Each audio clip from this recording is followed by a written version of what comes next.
Welcome back everyone to another tutorial for the Kaiju number 8 game.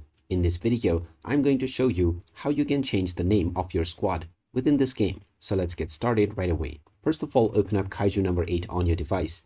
And after you have completed the tutorial level, you will gain access to the menu. From here, you can go into squad setup, which will show you the different squads that you have.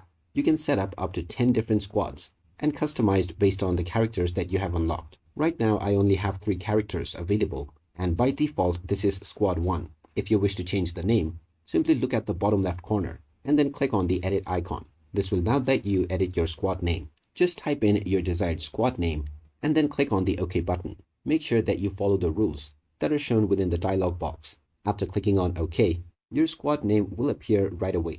You can rename all of the different slots based on your desire from the squad setup screen. So there you have it. That is how easy it is to change your squad name within the Kaiju number 8 game. If you find this video helpful, don't forget to hit that like button and subscribe for more helpful tips and tutorials. Thanks for watching and see you again in the next one.